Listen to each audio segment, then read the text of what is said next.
Assalamualaikum warahmatullahi wabarakatuh. Perkenalkan, nama saya Lira Wahyuni Noverma, NIM 18043115. Nah, di sini saya akan menjelaskan tentang emisi efek. Yang pertama, tujuan emisi efek. Emisi efek memiliki beberapa tujuan. Yang pertama, memperbaiki struktur modal. Perusahaan yang ingin menekan beban bunga pinjaman dapat memilih menerbitkan obligasi daripada pinjaman perbankan, karena tingkat bunga obligasi selalu lebih rendah dari pinjaman perbankan.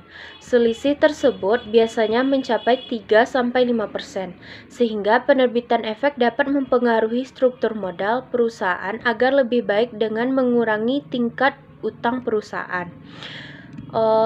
Tujuan yang kedua, memperluas pemasaran. Perusahaan yang memiliki kapasitas produksi berlebihan dan penjualan yang lancar karena banyak permintaannya tetapi belum tergarap dengan baik. Apabila modal yang dibutuhkan kecil, perusahaan cukup mencari kredit modal kerja. Namun, jika modal tambahan yang dibutuhkan cukup besar dan waktu pengembaliannya cukup panjang, maka emisi efek saham dapat menjadi pilihan. Tujuan yang ketiga yaitu meningkatkan kualitas manajemen. Peningkatan kualitas manajemen merupakan dorongan dari pihak Bapepam dan Bursa Efek serta peraturan perundangan yang mengharuskan melakukan good corporate governance, transparansi, dan larangan konflik of interest. Larangan atau batasan-batasan dalam prosedur-prosedur tersebut bertujuan untuk menciptakan manajemen perusahaan yang baik, sehingga menghasilkan kebijakan yang independen agar tidak merugikan sebagian pihak. Yang tujuan keempat yaitu memperluas hubungan bisnis. Bagi perusahaan yang sudah maju dan sudah besar tetapi masih ingin maju lagi atau ingin lebih besar lagi, maka emisi saham merupakan sarana yang tepat. Kinerja keuangan yang baik secara terus-menerus dapat dicapai manajemen yang profesional. Konsolidasi adalah tindakan dua perusahaan untuk meleburkan diri menjadi perusahaan dengan nama yang baru. Merger adalah tindakan dua perusahaan untuk bergabung menjadi satu dengan menggunakan salah satu nama perusahaan lama. Akuisisi adalah tindakan suatu perusahaan untuk memiliki perusahaan lain dengan cara membeli sebagian atau seluruh sahamnya melalui pasar modal tanpa mengubah nama perusahaan tersebut. Aliansi adalah tindakan perusahaan untuk melakukan kerjasama dengan perusahaan lain yang saling menguntungkan tanpa melalui kepemilikan saham. Yang kedua itu persiapan menuju go public. Sebelum menuju go public, ada beberapa tahapan yang dilakukan oleh perusahaan. Yang pertama, rencana go public. Rencana go public membutuhkan waktu yang cukup lama yang berkaitan dengan kondisi internal perusahaan. Di dalam rencana go public ada beberapa tahapan atau kegiatan yang dilakukan oleh perusahaan. Yang pertama itu rapat gabungan pemegang saham, dewan direksi, dan dewan komisaris. Rapat gabungan akan membahas tentang alasan go public, jumlah dana yang dibutuhkan, dan penerbitan saham atau obligasi. Perusahaan berniat untuk go public karena beberapa alasan, yaitu meningkatkan kapasitas produk dengan menambah mesin baru sebagai perluasan, inovasi produk baru dalam upaya diversifikasi, membayar hutang untuk memperbaiki struktur modal, dan memperluas jaringan pemasaran. Kegiatan kedua yaitu persiapan mental personel. Personel dari semua lapisan manajemen termasuk pemegang saham mayoritas harus siap secara mental menghadapi perubahan atau kejadian yang sebelumnya tidak pernah terjadi. Sebelum go public, tidak pernah ada orang yang mengatakan sebab musabab perusahaan mengalami kemunduran atau kemajuan pesat. Tetapi setelah go public, telepon akan sering berdering menanyakan hal tersebut. Bahkan investor akan datang langsung ke perusahaan untuk menanyakannya. Kegiatan ketiga yaitu perbaikan organisasi. Organisasi yang ada sebelum go public harus disesuaikan dengan peraturan pasar modal. Good corporate governance tercermin dalam proses pengangkatan komisaris independen, komite audit, dan corporate secretary. Prosedur dalam kualifikasi personel perusahaan telah diatur oleh Bapepam dan Bursa Efek. Berikut hal-hal lain yang untuk menunjang good corporate governance. Kegiatan keempat yaitu perbaikan sistem informasi. Mengingat banyaknya kewajiban pelaporan yang harus dilaksanakan oleh emiten, baik yang bersifat rutin maupun insidental yang diminta oleh Bapepam ataupun Bursa Efek, maka emiten harus memiliki sistem informasi yang dapat diterbitkan setiap kali dibutuhkan. Yang kelima, perbaikan aspek hukum. Perusahaan yang telah go public tersangkut kepentingan masyarakat umum yang harus dilindungi sehingga status kepemilikan aset harus jelas. Oleh karena itu, semua aset perusahaan yang tercatat dalam laporan keuangan hendaknya diaudit. Aset yang masih dimiliki pribadi atau belum dimiliki perusahaan harus dipisahkan dari laporan keuangan perusahaan, dan semua perjanjian dengan pihak ketiga harus tercatat.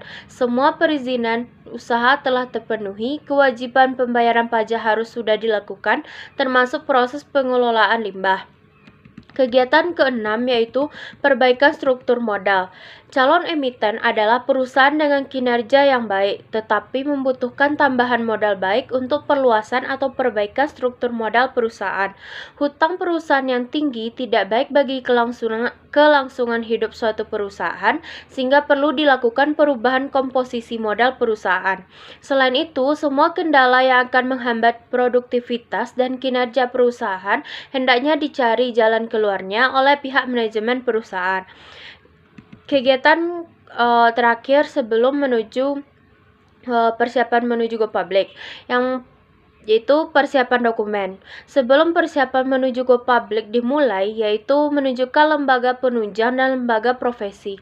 Semua dokumen yang dibutuhkan oleh lembaga tersebut harus disediakan. Pihak yang terlibat dalam proses go public adalah penjamin emisi, akuntan publik, notaris, konsultan hukum, dan perusahaan penilai, serta pihak yang berkompeten lainnya. Sedangkan dokumen yang diperlukan adalah laporan keuangan yang teraudit, proyeksi laporan keuangan, bukti kepemilikan aktiva tetap dan bergerak, anggaran dasar perseroan, perjanjian notaril ataupun di bawah tangan, polis asuransi, berkas yang memuat peraturan perusahaan, bukti pembayaran pajak, dan lain sebagainya. Kegiatan kedua sebelum go public yaitu persiapan menuju go public. Persiapan menuju go public memiliki beberapa kegiatan. Yang pertama, penunjukan lembaga penunjang dan lembaga profesi. Emiten akan melakukan pembicaraan dengan setiap pihak yang terkait. Penjamin emisi akan bertindak sebagai koordinator untuk menentukan komitmen sesuai kondisi pasar, rapat teknis, pendaftaran pada Bapepam, public expose dan roadshow, persiapan prospektus dan penawaran resmi. Namun, penjamin emisi akan menakar besarnya tanggung jawab yang akan dipikulnya setelah mempertimbangkan keadaan pasar. Kegiatan kedua yaitu uji tuntas. Untuk memperoleh gambar awal mengenai kekuatan pasar, emiten memerlukan uji tuntas yang dikoordinasikan oleh underwriter, yaitu pertemuan antara emiten, underwriter, dan lembaga profesi lainnya di suatu sisi dengan para pialang dan para analis keuangan dan para investor kelembagaan di sisi lainnya. Pada kesempatan tersebut, pialang akan menanyakan keandalan keuangan perusahaan yang prospeknya serta tujuan penggunaan dana hasil emisi tersebut. Kegiatan ketiga yaitu pernyataan pendaftaran kepada Bapepam. Pernyataan pendaftaran adalah dokumen yang paling wajib disampaikan kepada Bapepam oleh emiten dalam rangka penawaran umum atau perusahaan publik. Penawaran umum adalah kegiatan penawaran efek yang dilakukan oleh emiten untuk menjual efek kepada masyarakat berdasarkan tata cara yang diatur dalam undang-undang dan peraturan pelaksanaannya. Perusahaan publik adalah perseroan yang sahamnya telah dimiliki sekurang-kurangnya oleh pemegang saham dan modal disetor yang ditetapkan oleh peraturan pemerintah. Kegiatan keempat yaitu public expose dan roadshow. Setelah pernyataan efektif berlaku, seringkali diadakan persiapan untuk melakukan kegiatan public expose dan roadshow. Public expose dan roadshow bukan merupakan kewajiban formal, tetapi merupakan upaya sendiri oleh MITIME yang menjual saham dengan nilai kapitalisasi sangat besar, sehingga perlu mengundang beberapa calon investor. Kegiatan yang ketiga yaitu pelaksanaan Go Public. Dalam pelaksanaan Go Public ini terdapat beberapa tahapan atau kegiatan yang dilaksanakan. Yang pertama itu penyerahan dokumen ke Bapepam, yang kedua tanggapan dari Bapepam, yang ketiga perbaikan dokumen pernyataan pendaftaran, yang keempat mini expose Bapepam, yang kelima penentuan harga perdana, yang terakhir penyerahan saham. Materi selanjutnya yaitu lembaga profesi penunjang pasar modal. Lembaga profesi yang terlibat dalam kegiatan di pasar modal diwajibkan untuk mendaftar di Bapepam yang sifatnya hanya merupakan pendaftaran bukan perizinan. Pihak-pihak yang termasuk sebagai lembaga profesi yang pertama akuntan publik. Akuntan publik adalah salah satu lembaga profesi di pasar modal yang berfungsi memberi opini akuntan atas laporan keuangan yang disusun oleh perusahaan. Yang kedua, notaris. Notaris sudah terdaftar di Bapepam untuk berpraktik di pasar modal. Tugas notaris adalah membuat perjanjian-perjanjian notaril, mempersiapkan notulen yang dapat membutuhkan sifat notaril, dan mempersiapkan anggaran perseroan yang sesuai dengan Undang-Undang Pasar Modal dan Undang-Undang Perseroan Terbatas. Pihak yang ketiga yaitu konsultan hukum. Konsultan hukum adalah pihak yang memberi legal opinion atas calon MITIME. Kegiatan pihak yang keempat yaitu perusahaan penilai. Perusahaan penilai adalah suatu perusahaan yang terdaftar di Bapepam yang bertugas melakukan penilaian atas aktif calon MITIME.